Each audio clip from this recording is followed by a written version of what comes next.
शुक्रिया अदा करना चाहता हूँ लॉ इन्फोर्सिंग एजेंसीज का, जो हमारे सिपा सलार हैं। इस्लामाबाद के ऊपर जो लश्कर कशी थी, उन्होंने पूरी मदद की, और जो सरकशी थी अपने ही दारुल खिलाफ के खिलाफ दम तोड़ गई। आज के बाद इन फसादियों को, पाकिस्तान के दुश्मनों को अब मजीद मौका हमें नहीं देना चाहिए। 4 कुल है, मैं इसके ऊपर हाथ रख के कहता हूँ कि यहाँ पे फायरिंग हुई थी, और ये भागे इसलिए थे कि इनके पास असला नहीं था। अगर इनके पास असला होता तो ये तब भी भागने वाली कौम नहीं है। हमारे सैकड़ों लोग शहीद कर दिए गए, सैकड़ों लोगों को इस वक्त गोलियां लगी हुई हैं, बाकी जख्मी हैं। बहुत से लोग शहीद हुए हैं और उनकी तादाद जो है सैकड़ों से ऊपर, मतलब है कि 100+ में जा रही है, जो अभी तक रिपोर्ट्स हैं। 278 लोग इन्होंने सीधे गोलियां मार के शहीद किए। हम FIR दर्ज करवा रहे हैं, नाम होंगे। पुलिस पर डायरेक्ट फायरिंग की गई। रावलपिंडी रीजन के 170 पुलिस अफसरान व मुलाजमीन जख्मी हुए। इन जख्मियों में SSP भी हैं, SP भी हैं, DSP भी हैं। 2 अफराद बुलेट इंजरी का शिकार हुए, 25 क्रिटिकल कंडीशन में है। 71 लॉ एनफोर्समेंट एजेंसीज के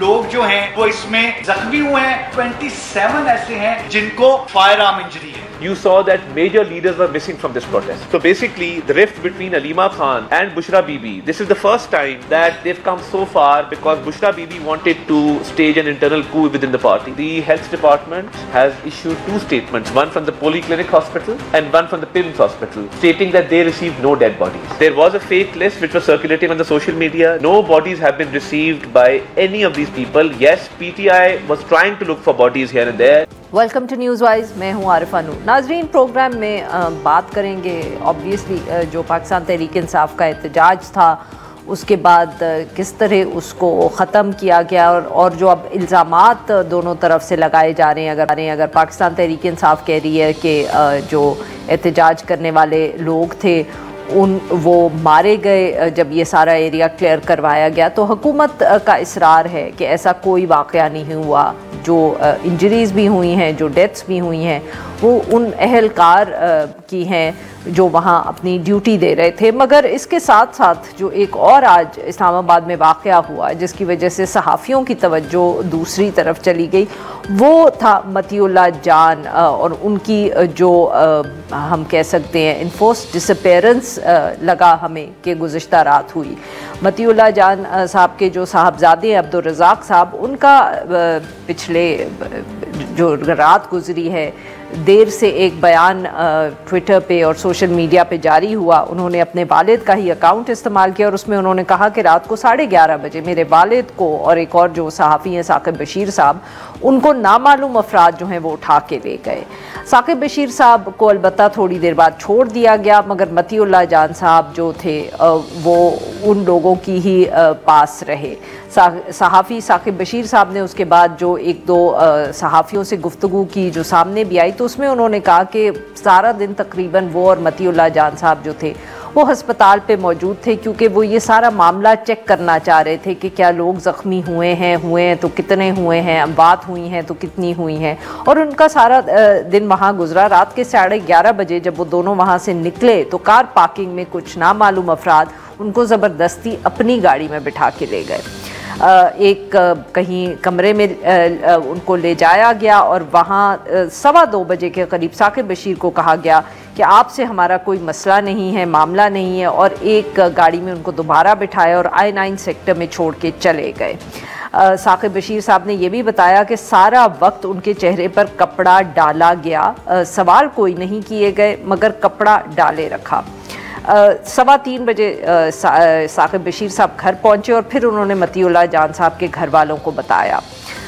सुबह जब ये सारा मामला सामने आया तो इस्लामाबाद पुलिस ने इनकार कर दिया। उन्होंने कहा कि उन्होंने तो गिरफ़्तार किया ही नहीं था, ना उन्होंने उठाया, और वो कोई ऐसी उनके पास तफसीरात भी नहीं थी। मगर बाद में पता चला कि मरगला थाने में ही मतीउल्लाह जान साहब जो थे वो मौजूद थे, और फिर FIR भी सामने आई जिसके बकौल उनके ऊपर इल्ज़ाम यह है कि उन्होंने नाके पर गाड़ी नहीं रोकी, उन्होंने पुलिस एहलकारों को जान से मारने की नीयत से गाड़ी बैरियर पे मारी और सरकारी मुलाजमीन को कार्य सरकार से रोका।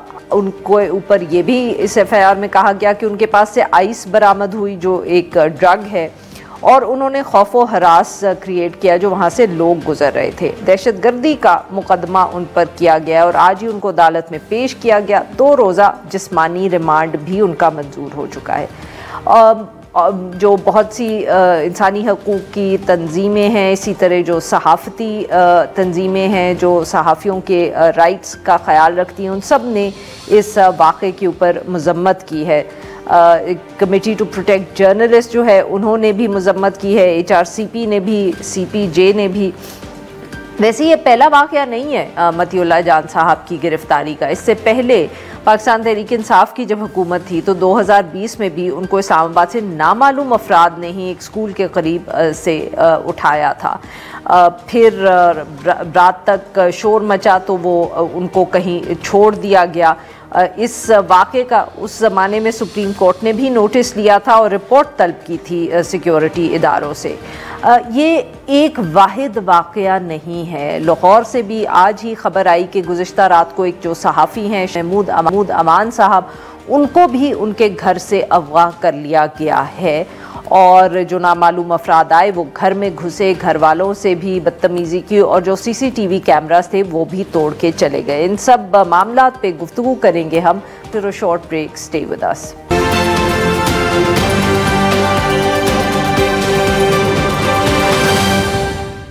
वेलकम बैक नाज़रीन। हम बात करेंगे बैरिस्टर अकील मलिक साहब से, मुशीर हैं वज़ीर आज़म के बराए कानूनी अमूर। Welcome to the show sir.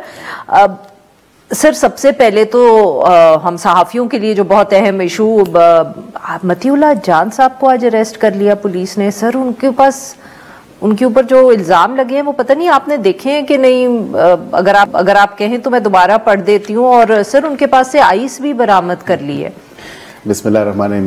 बहुत बहुत शुक्रिया आरफा साहिबा। देखें, सबसे पहली बात यह है कि I know he is a journalist and जो पुलिस की अभी इन्वेस्टिगेशन ऑन गोइंग है, I wouldn't want to comment too much. Sorry आपकी बात काट रही हूँ, बट मैं सिर्फ थैंक यू करना चाह रही थी कि आपने मान लिया वो सहाफ़ी हैं, क्योंकि आपके कुछ कॉलीग्स ऐसे भी हैं जो वो मानते भी नहीं है कि वो मैं उसी सहाफ़ी पूरे अमल पे भी आपको थोड़ी सी रोशनी में ज़रूर डालूंगा।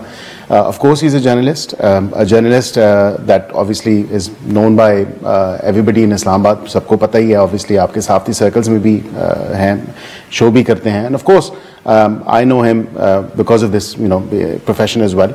यहाँ पे जो बात है उनके ऊपर FIR की, तो उस पर I wouldn't want to comment too much on it, and the reason for that is because एक ongoing investigation है, चल रही है, जहाँ पे वो आइस की बात है। अगर वाकई उनकी जामा तलाशी में कोई ऐसी चीज़ मिली है तो उसका फोरेंसिक होना ज़रूरी था, बजाय इसके, क्योंकि FIR में आउटराइटली आप ये नहीं लिख सकते। जनरली हमने जो वकालत की फील्ड में देखा, अगर चर्स होती है, अफीम होती है, आइस होती है या कोई भी ऐसी, तो उसको कहा जाता है कि एलिजिडली या शक की बुनियाद पे कि ये चीज़ ऐसी बरामद हुई है और वे करने पे इसकी मिकदार इतनी पाई गई है, जो कि हमने फोरेंसिक लेबॉर्ट्री को भिजवा दी है और फोरेंसिक उसका होगा तो तब होगा। यहाँ पे मैं ये ज़रूर बात करूँगा कि I outrightly condemn any journalist arrest, whether that's Matiullah Jan और एनीबडी एल्स। कोई भी सहाफ़ी हो, देखें सहाफ़ी एक अहम जो है वो किरदार अदा करते हैं। मैं उनकी आउटली कंडेम कर रहा हूँ क्योंकि मैं ये समझता हूँ कि कोई भी वकील हो, सहाफ़ी हो, कोई भी प्रोफेशनल हो, अगर वो अपनी प्रोफेशनल ड्यूटी कर रहा है तो उसमें कतन जो है उसकी they should not be bearing the Brunt for their professional duty. But at the same time मुझे अफसोस हुआ जो वीडियो उन्होंने बनाई, बिकॉज कुछ थोड़ा बहुत जर्नलिज्म मैंने भी देखा है, मैंने भी पढ़ा है, उसमें ये ज़रूर आपको कहूँगा कि कौन सी वीडियो सर? जी, वीडियो मैं आपको बिल्कुल बता देता हूँ कि जो अपनी वो स्टोरी कर रहे थे और उस स्टोरी को, because thing is the problem is this nowadays, ये प्रॉब्लम है क्योंकि हमें क्विक व्यूज चाहिए होते हैं, हमें क्विक रिएक्शंस चाहिए होते हैं। Any journalist, there is a code of conduct, there is an ethical conduct for journalism as well. You are a journalist. I read your columns. I read your articles. मैंने अभी recently आपके देखा और पढ़ा, और वो माशाल्लाह आप जब स्टोरी करते हैं तो वो स्टोरी को फिर आपकी सोर्सेज के साथ कोरॉबरेट भी करना होता है, सोर्सेज को वेरीफाई भी करना होता है। The source that was used in this particular case, I mean that's again what I saw doing rounds on social media. मैं let me please complete, एक सेकंड मैं तो कुछ नहीं कह रही सर जी। उसमें जहाँ पे उन्होंने जो एक एहलकार था और उसके ऊपर उसके भाई का उन्होंने कहा कि इसके भाई को शहीद किया गया किया और उसने कहा कि मैं भी वहीं पे मौजूद था और उसकी वीडियो बनाई गई and so and so fourth. तो वो वीडियो आपने भी देखी, did several rounds on social media. वहाँ पे आरफा साहिबा, मैं समझता हूँ कि without confirming the source, without actually rechecking the story or double checking the story as per international standards for journalism, वहाँ पे उन्होंने जो किया और एक ऐसी हिजानी कैफियत पैदा करने की कोशिश की, that was wrong।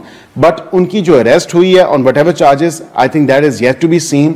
मैं उसको as a lawyer and as a citizen I condemn that। Sir आपको याद है कि राना सनाउल्लाह साहब पे भी मनशियात का केस बना था? जी बिल्कुल बनाया था, पीटीआई की हुकूमत ने बनाया था। हाँ। तो राना साहब पे केस बना तो बनाया गया, और अगर मतीउल्लाह जान साहब पे केस बना है तो उसकी इन्वेस्टिगेशंस होनी चाहिए। नहीं, मैं तो राना साहब के देखें, मैं कंडेम कर रहा हूं आपके सामने। नहीं, outrightly I'm condemning his arrest for whatever reason he has been arrested for। मतलब आप उसको देख लें कि राना साहब पे भी जब केस बना था तो उसकी ह्यूज क्वांटिटी एक बताई गई थी और बाद में वो पूरे लीगल प्रोसीजर से गुजर के राना साहब ने भी अपना केस फाइट करके और फिर अदालत ने उनको रिलीफ दिया था। मैं ये नहीं कह रहा, मैं आपसे ये बात कर रहा हूं कि उनकी जो भी अरेस्ट जिस किसी भी हवाले से हुई है उसको कम से कम एक इन्वेस्टिगेशन को एक लॉजिकल कंक्लूजन की तरफ तो आने दें। तो सर आपको नहीं लगता कि एक सहाफ़ी, दो सहाफ़ी बल्कि सर एक लाहौर में भी जो है ना गायब हो गए हैं, बल्कि वो तो हम तो खुशकिस्मत हैं इस्लामाबाद में, क्योंकि मतीउल्लाह जान तो हमें साहब जो हैं वो कोर्ट में पेश भी कर दिए गए, पुलिस ने मान भी लिया। लाहौर वाले जो हैं तो मेरे ख्याल में उनकी तो अभी तक कोई खबर भी नहीं है। तो सर आप किसकी बात कर रही हैं? शाकिर महमूद अवान साहब, उनके घर से कल रात को जो थे कोई नामालूम अफराद आए और उनको उठा के ले गए। तो सर मैं पूछना ये चाह रही हूँ कि सर सहाफ़ी जब यूँ उठाए जाते हैं, चाहे उनके ऊपर केस हो, तो इन्वेस्टिगेशन एक बहुत अजीब बात लगती है कि जब स्पेशली कोई भी हुकूमत हो ना, वो कहे कि अब ये हम केस इन्वेस्टिगेट होंगे। सर जब आप पोजीशन में होते हैं और किसी सहाफ़ी के साथ ये वाकया होता है तो आप फौरन कंडेम करते हैं और आप कहते हैं ये हुकूमत बड़ी बुरी है। नहीं, मैं तो अभी भी कंडेम कर रहा हूँ। नहीं सर, तो फिर उनको आपकी हुकूमत को उनको रिलीज करना चाहिए ना। आप तो कह रहे हैं कंडेम तो मैं कर रहा हूँ, मगर इन्वेस्टिगेशन तो अपनी लॉजिकल कंक्लूजन पे पहुंचनी चाहिए। सर आइस उनके ऊपर, अब मतलब ये कोई मानने वाली बात है कि मतीउल्लाह जान साहब जो है उनके पास से आइस निकलेगी? उनके पास थी या नहीं थी, उनकी जामा तलाशी में अगर कोई चीज, सर वो कंक्लूजन जब राना साहब, वही तो मैं कह रही हूँ ना सर, जब राना साहब अरेस्ट होते हैं तो चाहे हम सहाफ़ी हों या आप लोगों, फौरन ये कह दिया जाता है कि हमें उस वक्त इन्वेस्टिगेशन की जरूरत नहीं पड़ती। उस वक्त हम कह देते हैं कि ये गलत केस है, ये बनाया गया है। तो अगर आप सर इजाजत दें तो मैं पढ़ दूं। सर उन्होंने नाके पर गाड़ी नहीं रोकी, उन्होंने पुलिस एहलकारों को जान से मारने की नीयत से गाड़ी बैरियर में मारी, उन्होंने सरकारी मुलाजमीन को कार्य सरकार से रोका, उन्होंने आइस रखी, उन्होंने राहगीरों को खौफो हरास से मुब्तला करने का जो है वो भी उनके ऊपर इल्जाम लगाया। मेरी अब उर्दू अच्छी नहीं है तो मैं जरा अटक जाती हूँ। सर अब ये कोई मानने वाली बात है कि मतीउल्लाह जान साहब ने ये 3-4 चीजें जो आपने पढ़ी हैं वो तो इंटायरली पॉसिबल हो सकती हैं। अच्छा, हो सकती। मैं मतलब आप सर मतीउल्लाह जान साहब ने ये किया होगा एज ए ह्यूमन बीइंग। मैंने पहले पहराए में इसको कंडेम किया कि सहाफी हो और कोई भी सहाफी हो, not just him, any journalist, any upright, honorable citizens of the society, उनको इस तरह नहीं होना चाहिए, कोई ऐसी चीज नहीं होनी चाहिए उन पे, कोई ऐसा आप कह रही हैं basically what you have insinuated is के ये एक झूठा केस है। मैं ये कह रहा हूं कि इसकी इन्वेस्टिगेशन होनी चाहिए। नहीं करी सर, मैं कह रही हूं कि झूठा केस। मैं ये कह रहा हूं इसको let it actually, because obviously अदालत में अब मामला चला गया, so it's not appropriate for me to comment way too much into going without going into much details to comment too much on this। मैं ये कह रहा हूं कि as a citizen and as somebody you know who believes in the legal recourse और जो खुद एक वकील है, मैं ये कह रहा हूं कि मैंने outrightly condemn किया उनकी इस अरेस्ट को, लेकिन on top of that मैंने ये कहा कि लीगल प्रोसीजर FIR है, अब वो उनका रिमांड है 2 दिन का, वो 2 दिन बाद पेश हो जाएंगे। अगर कुछ ना मिला तो on the face of it their reading of FIR जज साहब वहीं पे खड़े खड़े जो है इस पूरे FIR को इस मुकदमे से डिस्चार्ज उनको कर देंगे। तो आप you should have faith on the judicial and the legal system without actually you know, अगर मिसाल के तौर पे पुलिस ने मान लिया for the sake of argument कि पुलिस ने गलती कर दी है, पुलिस ने झूठा, तो पुलिस को भी उसका खमियाजा भुगतना पड़ेगा। ये नहीं हो सकता तो सर आप इतना तो फिर just No, I am saying this. I am saying this. नहीं सर, मैं ये कह रही हूँ कि फिर आप आई होप कि आप गवर्नमेंट के बिहाफ पे इस शो में ये कमिटमेंट दे सकते हैं कि फिर उस पुलिस की कोई अकाउंटेबिलिटी होगी। बिल्कुल, मैं आपको कमिटमेंट दे रहा हूं, अगर ये झूठा मुकदमा बना है तो पुलिस की अकाउंटेबिलिटी होगी। Nobody is above the law. Police order अपना जो 2002 के पुलिस ऑर्डर जो रूल्स हैं उसमें एक प्रोसीजर इन्वोक है। अगर पुलिस ने जो है उनके ऊपर माइनर और मेजर पेनल्टीज हैं वहां पे लिखी हुई है, ठीक है, तो उसके मुताबिक एक इंक्वायरी कंडक्ट होगी and at the highest level. And I show you if this is a false FIR और अगर ये झूठा पर्चा दिया गया तो पुलिस के खिलाफ मुकदमा होगा। बिल्कुल ठीक। अच्छा सर, सर आज आपकी काबीना की मीटिंग हुई, गवर्नर्स रूल आप लोग कंसिडर करें KP के लिए? जी बिल्कुल, कसरत राय से वो अंडर कंसिडरेशन जरूर आया है and I think this can not be ruled out. उसकी रीजन ये है कि तमाम तर इंग्रेडिएंट्स जो आर्टिकल 232 के अंडर हैं 18वीं तरमीम के बाद, वो इस सूबे के जो CM साहब हैं उन्होंने एक नहीं, दो नहीं, 3 दफा, दिस वाज स्ट्राइक 3 और वो उन्होंने पूरी कर दी है। स्ट्राइक 3 ऑफ धावा बोलना, इस्लामाबाद में आके एक खौफ व हिरास की सिचुएशन क्रिएट करना, एक law and order situation create करना when in his own province He's got an ongoing law and order situation। आप पाराचनार की बात करें, आप कुरम एजेंसी की बात करें, आप दीगर जगहों की बात करें, तो वहां पे क्या लॉ एंड ऑर्डर सिचुएशन नहीं है? सबसे पहला ingredient law and order situation वहां पे एग्जिस्ट कर रही है। It's an ongoing live law and order situation. अभी रिसेंटली आपने देखा कि 70-80 जो है सेक्रेटेरियन वायलेंस कह लें उसको या टेररिस्ट हवाले से कह रहे हैं, वहां पे एक ऑनगोइंग एक डिस्प्यूट चला है और वहां पे ये शहादतें अमवात हुई हैं। इसी तरह जो है सेफ्टी का एक बहुत बड़ा कंसर्न है। जो the second ingredient is that nobody is safe right now. There is a situation, a sphere of safety in KP, because ये आपने गवर्नर रूल का पूछा तो मैं उसी हवाले से आपको बता रहा हूँ कि उसके इंग्रेडिएंट्स में that nobody is safe and right now majority of the people of that province are not safe। ठीक। एक warlike situation, again warlike situation है वहाँ पे, different pockets में, different areas में एक warlike नोगोज एरियाज हैं वहां पे। सर वो तो बलूचिस्तान में भी है वैसे। देखिए बलूचिस्तान में है, लेकिन बलूचिस्तान की अपनी जो हुकूमत है वो रायल अप नहीं कर रही। बलूचिस्तान में what we facing is we facing BLA, we facing TTP, we facing other organisations. यहाँ पे तो खुद जो लॉ एनफोर्समेंट एजेंसीज हैं जो सूबे के अपने अंदर कानून नाफिज करने वाली या उस सूबे के ताबे जो हैं फोर्सेस हैं उनको जो है रायल अप करके उनको बाय हुक और बाय क्रुक इस्लामाबाद लाया जाता है और उनको फैसिलिटेट करवाने के लिए ताकि वो उनके रोड ब्लॉक्स क्लियर करवाएं, वो उनको नेसेसरी प्रोटेक्शन प्रोवाइड करें during a so called protest जो कि किसी जुमरे में किसी आइन किसी कानून में। वजह या यही दो हैं? देखिए ये 2 वजह हैं और मेन इंग्रेडिएंट्स यही हैं और I think enough is enough। तो the government has had enough of this। फैसला हो गया या अभी आप लोग कंसिडर कर रहे हैं? देखिए इसमें 2 चीजें हैं, ये it's very much under consideration. अगर तो सूबे की असेंबली में आरफा साहिबा अगर प्रोक्लेमेशन होती है और वहां पे एक रेजोल्यूशन पास होती है उसकी अपनी असेंबली में, तो फिर तो है वहां से देखा जाएगा। If not then obviously federation के पास भी है। हम अपने इत्तेहादी जो हैं पीपल्स पार्टी, दीगर जो जमातें हैं हमारे साथ, MQM हो गया, IPP, ये दीगर जितनी भी जमातें हैं हम उनको ऑन बोर्ड ले रहे हैं, उनको डिस्कस उनके साथ कर रहे हैं और ये काम जो है president on the advice of the prime minister जो है वो प्रोक्लेमेशन या रेजोल्यूशन जो है वो जारी होगी और फिर दोनों both houses of parliament joint एक सिटिंग होगी। देखिए इसमें टाइमलाइन देना तो कोई मैं समझता हूं कि I can not give you an exact timeline.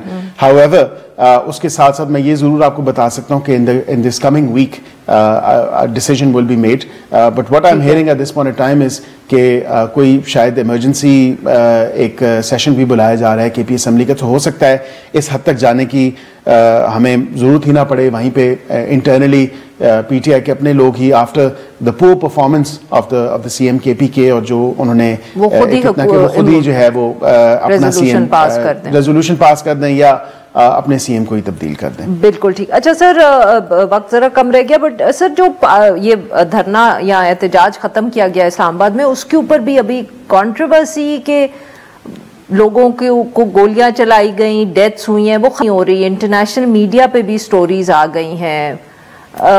In fact Matiullah जान साहब का भी जो हम केस डिस्कस कर रहे थे तो वो भी यही कह रहे हैं कि उनको जो उठाया गया वो अस्पताल के प्रेमिसेस से उठाया गया, क्योंकि वो भी वहाँ इसी स्टोरी की तलाश में सारा दिन थे। मैं I am extremely thankful to you for mentioning the international media, और उसकी वजह ये है कि आज जो है फेडरल मिनिस्टर फॉर इंफॉर्मेशन ने और प्लानिंग ने एक डिटेल ब्रीफिंग दी है इंटरनेशनल मीडिया को, जो एक मनगढ़ंत कहानी या एक एलिगेशन जो है लगाई जा रही है हुकूमत पे कि एक बहुत बड़ा खुदा न खास्ता कोई ऐसा मैसेकर था।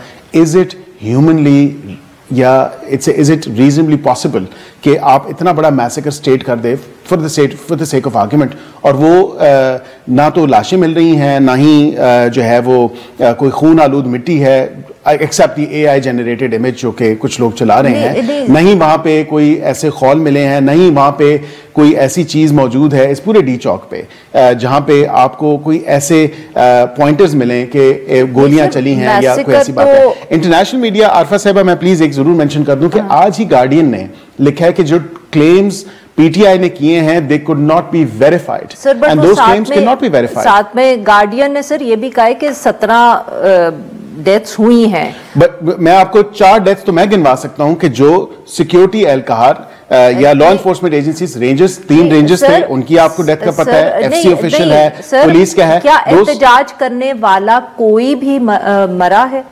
देखिए, मैं आउटराइटली आपको ये बता दूं कि एहतजाज करने वाले जख्मी जरूर हुए होंगे, वो मरे नहीं हैं। हमारे पास एक शख्स भी जो एहतजाज कर रहा था, the only deaths have been law right now here in Islamabad, क्योंकि गोलियां चली हैं, जो चलाई गई हैं, बिल्कुल गोलियां चली हैं PTI की तरफ से at the law enforcement agencies, because in my constituency day before yesterday, जिस दिन ये सारी चीजें यहाँ पे untoward situation हुई, unfortunate situation हुई, I visited the hospital, PF hospital में मैंने विजिट किया और वहां पे 12 से 15 पंजाब पुलिस के एहलकार, एक की टांग में गोली लगी है, एक के माथे पे 12 जो है स्टिचेस हैं, आंख इतनी लाल है। जो मुजाहिरीन हैं उनको भी गोलियां लगी हैं, वो अस्पताल में है, वो किधर है? नहीं है। पोली क्लिनिक ने, पिम्स ने ऑलरेडी बता दिया है कि कोई ऐसी जो है डेथ नहीं हुई, कोई ऐसा सिचुएशन नहीं हुई। करेंगे बिल्कुल, हमने आज इसीलिए इंटरनेशनल मीडिया को ब्रीफिंग दी है कि खबरें तो छप गई हैं ना, क्या आप उनको मतलब कि कोई खत हुकूमत की तरफ से जाएगा? आज हमारी तरफ से क्लैरिफिकेशन उनको ब्रीफिंग इसी हवाले से थी ताकि वो ये चीज देखें और उनको ये तमाम तरह हकायक जो हैं उनके सामने होने चाहिए, ताकि वो रिपोर्टिंग जो अगर आप वो कर रहे हैं, और not just based on the claims by PTI, because one leader is saying that there are 6 people who are martyred, there are 100, there are 1000। शुक्रिया सर, आपने हमारे लिए वक्त निकाला। यहाँ पे लेते हैं हम एक छोटी सी break, will be right back.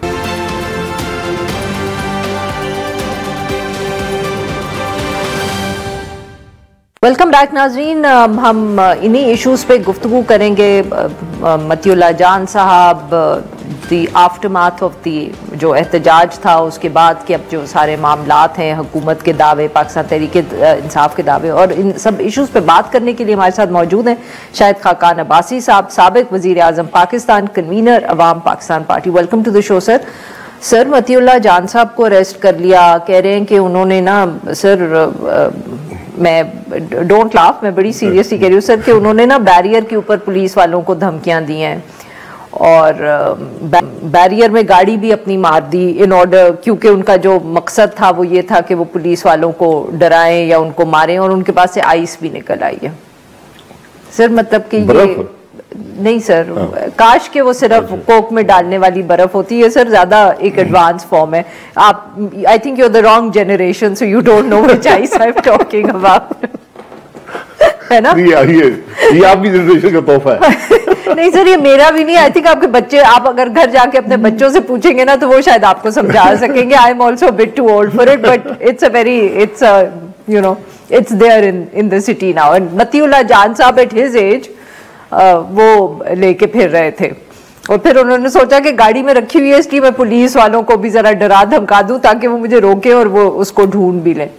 देखिए, एक तो मतियुल्लाह जान साहब से सारी हुकूमतें मोहब्बत करती हैं, बहुत ज्यादा। पिछली हुकूमत भी जब यही काम किया था सर, तो आप लोग तो इतनी मोहब्बत करते थे जब PMLN वाले उनके घर गए थे, उनसे हमने बड़ा गुज़ार यकजहती किया और कहा कि कभी ऐसा नहीं होने देंगे और हमारी हुकूमत तो कभी ऐसा नहीं करेगी। हम तो सहाफत की वो फ्रीडम ऑफ एक्सप्रेशन में बिलीव करते हैं। अब लेकिन तो बराबर ट्रीटमेंट हो रहा है ना उनके साथ जी। पिछली हुकूमत ने भी अंदर किया, ये भी अंदर कर रहे हैं, तो फर्क ये है। तो बहरहाल ये हुकूमत की मेहरबानी है कि उन्होंने 265 ग्राम ही डाली है। अच्छा, वरना 15 किलो भी डाल सकते। बिल्कुल सर, ठीक है। तो ये आप कम से कम ये आप इनका हुकूमत की मेहरबानी को आप समझेंगे। ये this is the difference between a PTI government and a PTI. वो इमरान खान साहब 15 किलो डालते थे, शहबाज साहब 265 ग्राम डालते हैं। हाँ। लेकिन 265 ग्राम भी मेरा 2-3 साल तो अंदर आदमी हो ही जाता है। वो सर शायद मकसद भी है, उसमें तो सजाएं बहुत होती है। हाँ। तो नहीं सर, बट राणा साहब के केस में वही अगर हम पीएमएलएन वालों से उन दिनों में पूछते तो आप लोग कहते कि ये बिल्कुल ये हुकूमत ने किया है और हुकूमत बहुत बुरी है। अब अगर मैं हुकूमत से पूछूंगी और पूछा तो उन्होंने कहा कि देखिए अगर ये इल्जाम लगा है तो आप इसको लॉजिकल कंक्लूजन तक पहुंचने दें। बड़ी बुरी बात है मगर लॉजिकल कंक्लूजन तक पहुंचने दें, पुलिस ने अगर किया है तो so this is the difference also. देखिए फर्क सिर्फ ये है कि पिछली हुकूमत अपने सियासी फरीक पे डालती थी, उनको अंदर करते थे। यहाँ जर्नलिस्ट को अंदर कर रहे हैं और उसमें ड्रग्स के केसेस बना रहे हैं। और वो आपको चौधरी ज़रूरी साहब का वो याद है भैंस चोरी वाला केस, तो इस किस्म के केस अब बन रहे हैं। तो जो हुकूमत के बेचारे लोग आएंगे ये कहेंगे मंतकी इंजाम तक पहुंचने दें। बहरहाल मंतकी इंजाम जो है ना वो किसी दिन आपको हिसाब देना पड़ता है इन बातों का, वो मंतकी इंजाम होता है, उसका एहसास हुक्मरानों को नहीं होता। तो आज के हुक्मरान भी माजी से सबक लें कि हिसाब आपको देना पड़ेगा, एक न एक दिन हिसाब देना पड़ेगा। ये जो लोग मरे हैं ब्लू एरिया में सर, हुकूमत कहती है कि सिर्फ सॉरी सर मैंने आपकी बात काटी, बट जस्ट अगेन हमें ये बार बार बताया जा रहा है कि सिर्फ लॉ एनफोर्समेंट के लोग मरे हैं क्योंकि उनके ऊपर फायरिंग की मुजाहिरीन ने की, मुजाहिरीन सिर्फ जख्मी हुए हैं। वो किससे? पत्थर मारने से? नहीं सर, वो कह रहे थे मुजाहिरीन जो है वो आर्म्ड थे, उनके पास टीयर गैस भी थी, उनके पास तो फिर ये हकायक अवाम के सामने रखे ना, कौन से लॉ एनफोर्सिंग एजेंसी को गोली लगी है, कौन से मुजाहिरीन को गोली लगी है, और जिन लोगों के बेटे बच्चे शहीद हुए हैं, नाहक मौत शहादत की मौत होती है, उनको जाकर बताएं कि नहीं आपका बेटा बच्चा शहीद नहीं हुआ, वो जिंदा है। सर आपके ख्याल मैं 2 मेरे हल्के के हैं, एक मैं जानता हूँ मर्दान में, 3 आदमी मैं जानता हूँ। 2 आपके हल्के के सर मुजाहिरीन? जी। वो एहतजाज के लिए आए हुए थे? एहतजाज में आए हुए थे। उनको गोली लगी है, दोनों को गोली लगी है। उनकी जनाजे हुए कल। उनकी बॉडीज सर मिल गई फैमिली? जी, उनके जनाजे हुए कल, मर्दान में जनाजा हुआ है। देखिए अगर ये बड़ी अजीब बात है कि गोली इस्लामाबाद आपके दारुल हुकूमत में आपको गोली चलाकर लोगों को मुंतशिर करना पड़े, वो भी रात के अंधेरे में। ये रात के अंधेरे में गोली चलने वाली बात मुझे समझ नहीं आई। कोई वहां हमला हुआ था, कोई उसकी वीडियोज हैं कि कोई आप पर हमलावर हुआ और आपने गोली चलाई दिफा में। अगर आप गोली चला रहे हैं, जो मुजाहिरीन सिट इन कर रहे हैं या बैठे हुए गोली चला रहे हैं, तो ये कैसे आप जस्टिफाई करेंगे? सर अगर दिन में गोली चलती तो मैं समझ आती कि चले वो मुजाहिरीन आ गए, आप पे हमलावर हो गए, कंटेनर पे चढ़ गए, आपने गोली मार के राख कर दी, चलें, वो बात भी काबिल कबूल नहीं है, लेकिन चलें आदमी समझ सकता है।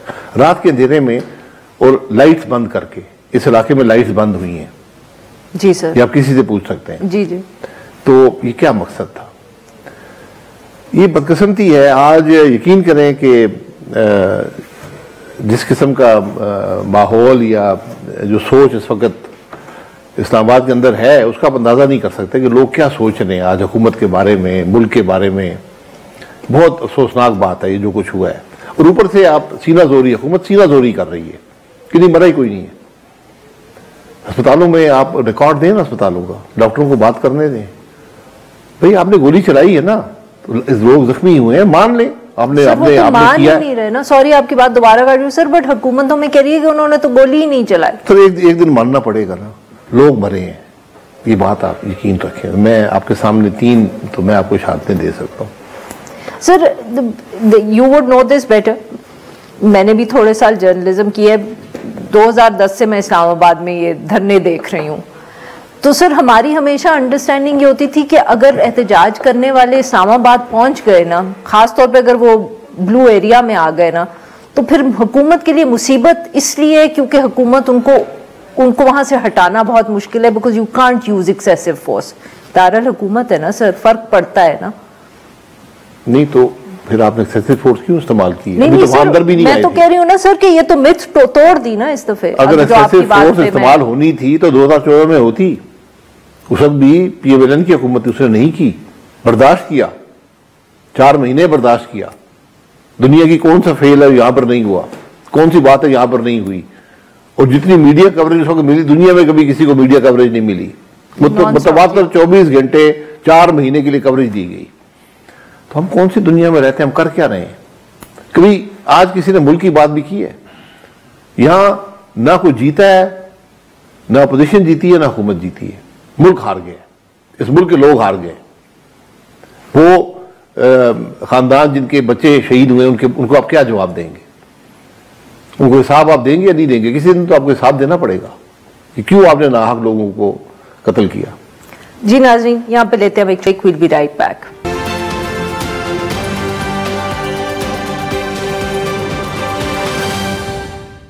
वेलकम बैक नाज़रीन। हम गुफ्तगू कर रहे हैं शाहिद खाकान अब्बासी साहब से और हम उनसे बात कर रहे हैं जो एहतजाज हुआ।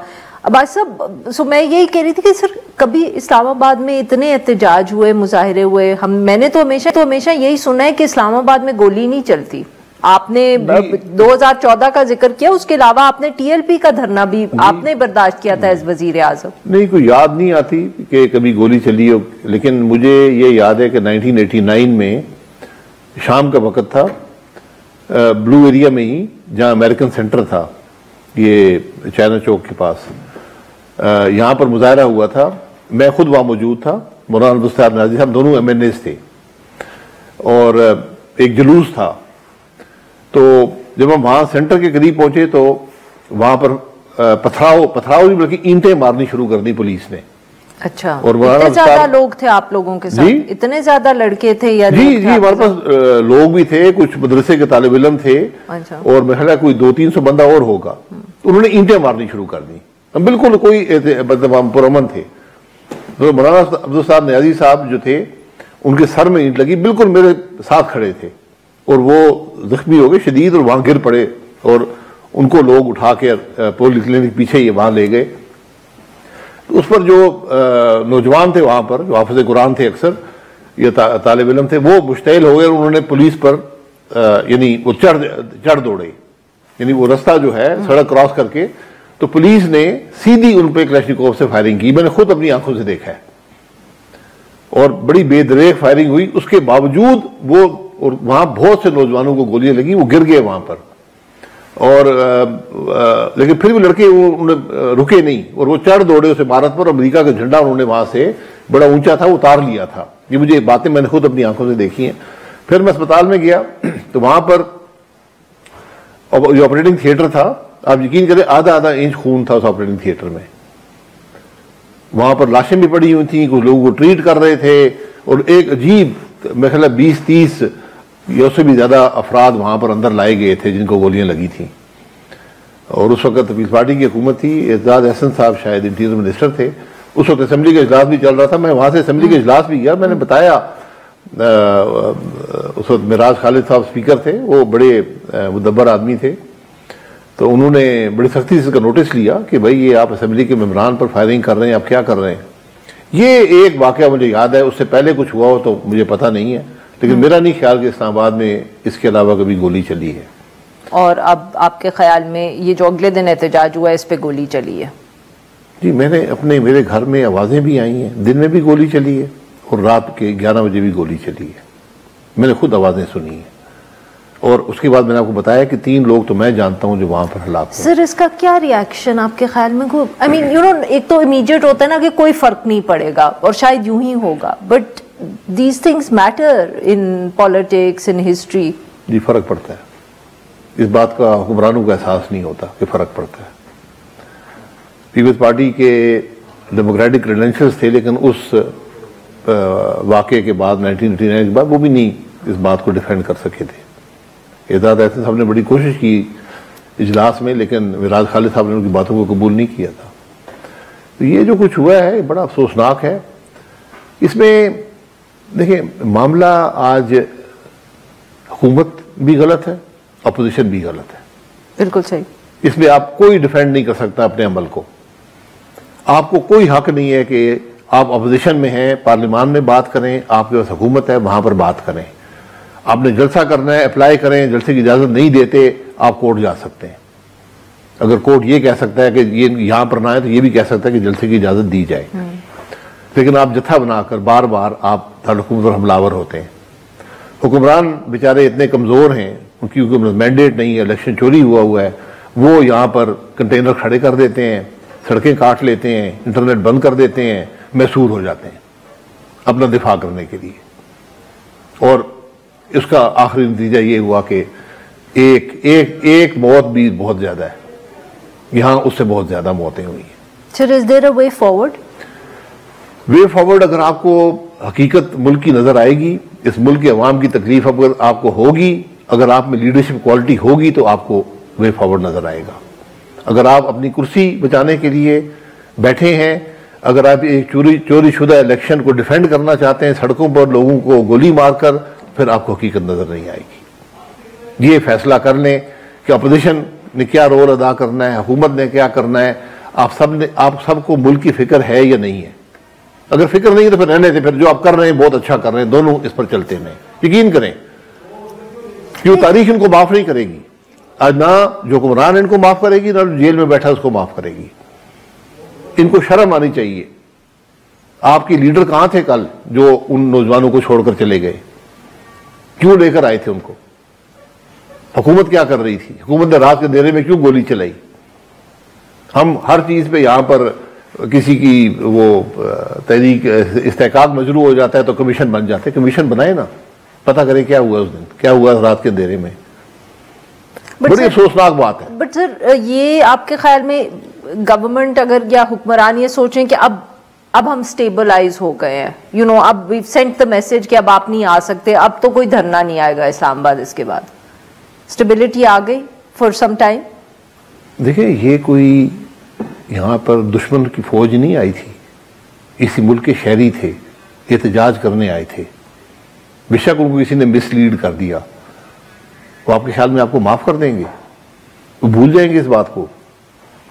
बात तो आगे बढ़ेगी, मजीद खराबी होगी। आज भी वक्त है कि मुल्क का सोचें, मुल्क के अवाम का सोचें, रास्ता निकालें। सियासत रास्ता निकालें। सियासत दुश्मनी नहीं है, नफरत नहीं है। सियासत आगे रास्ता निकालने की बात है, मुल्क की बेहतरी की बात है। इन कुर्सियों को भूल जाए, यकीन करें इन कुर्सियों में कुछ नहीं है। और जब आप कुर्सियों के दिफा के लिए अपने शहरियों को हलाक करेंगे तो आपके पास कुछ नहीं रहेगा, कुछ नहीं है आपके पास आज। इस बात का आपको एहसास होना चाहिए। बहुत बहुत शुक्रिया सर, हमारे लिए वक्त निकाला। नाज़रीन, आज के लिए बस इतना ही। We will now be back on Monday.